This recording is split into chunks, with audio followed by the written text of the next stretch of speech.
Good morning, I'm Craig DeGrelli. It's Monday, September 23rd, 2024, and these are your unbiased updates.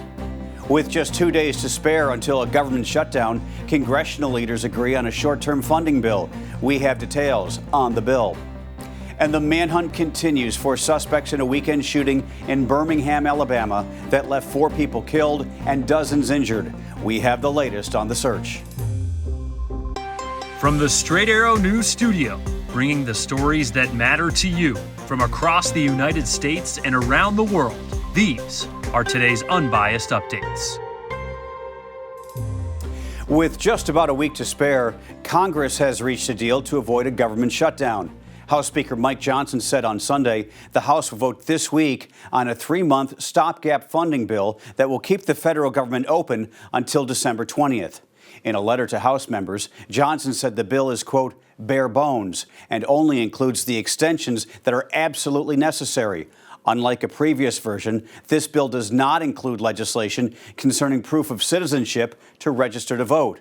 But it does include an additional $230 million for Secret Service funding. The Rules Committee is set to review the spending bill this afternoon. House GOP leaders say lawmakers will likely vote on it on Wednesday. If this bill does not pass, government funding is slated to run out next Monday, September 30th. With 43 days to go until Election Day, a new poll is showing just how close this race is between Vice President Kamala Harris and former President Donald Trump. A CBS News poll released on Sunday found Harris leading Trump 52% to 48% among likely voters. As for the former president, Donald Trump says this run for presidency will be his last. He revealed that information on Sunday during an interview on Full Measure with Cheryl Atkinson. And then, if you're not successful this time, do you see yourself running again in 4 years? No, I don't. No, I don't. I think that will be it. I don't see that at all. I think that hopefully we're going to be successful. Also over the weekend, the vice president says she has agreed to another debate with the former president. Kamala Harris saying she would debate Donald Trump on CNN on October 23rd. In response, Trump told supporters at a North Carolina rally that it's too late for another debate, as early voting has already begun in some states.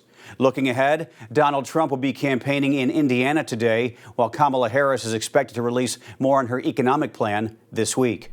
The search for suspects continues this morning after a mass shooting in one of Birmingham, Alabama's most popular entertainment districts left 4 people dead and more than a dozen others injured over the weekend. Police say the shooting happened just after 11 Saturday night local time. They believe it was a targeted attack, a paid hit on one specific person, with everybody else caught in the crossfire. Witnesses say multiple suspects pulled up in a car, got out, and fired dozens of gunshots, then quickly took off. The Birmingham mayor said this is not the first time this year the city has seen gun violence like this. During a news conference on Sunday, he called it a solvable problem. We don't have any interest in this whole debate about Second Amendment rights. We don't have any interest in people who want to protect their homes, militia, whatever else you want to say. There's a certain element in this city, there's a certain element in this community who are too comfortable riding around with semi-automatic weapons, automatic weapons, conversion switches, and everything else, whose only intent, hell-bent intent, is to harm people, shoot people, kill people. Investigators say they do believe the person who was targeted is among the people who died. And now we turn to the latest developments in the Middle East, where Israel is attacking Hezbollah targets in Lebanon as part of its new round of extensive strikes. This morning, the Israeli military warning civilians to vacate the areas where it says Hezbollah is storing weapons ahead of further strikes. The Lebanese health ministry saying 1 person was killed and 6 injured in the latest attacks across the southern and eastern portions of the country. These latest strikes come after last week's explosions targeting walkie-talkies and pagers and Friday's attack on Beirut, which killed 45 people, including a senior Hezbollah commander. When asked if the latest assaults indicate an imminent ground invasion, an IDF spokesperson said Israel is right now focused on its aerial campaign. Leaders from across the world are in New York City this week for the United Nations Annual General Assembly, and it's a big test for the embattled Secret Service. The agency is already facing heavy criticism after 2 separate assassination attempts on former President Donald Trump. Now it's tasked with protecting more than 140 world leaders, including those from Israel, Palestine, and Ukraine. The UN General Assembly is considered the biggest event that the Secret Service is charged with protecting each year, bigger than the Super Bowl, which is also considered a major national security event.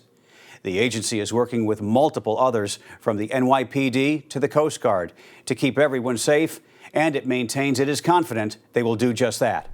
Finally this morning, last week we told you about Los Angeles Dodgers star Ohtani making history on the baseball field. Now there's an entire team entering the history books, but not the kind to be proud of. The Chicago White Sox lost their 120th game of the season on Sunday, losing 4-2 to the San Diego Padres and tying a modern-day Major League Baseball record for futility. Since 1900, only the 1962 New York Mets have lost so many games in a season. The White Sox already surpassed the 2003 Detroit Tigers for the most losses by an American League team. And with 6 games to go in the regular season, it is looking like Chicago is going to set another record.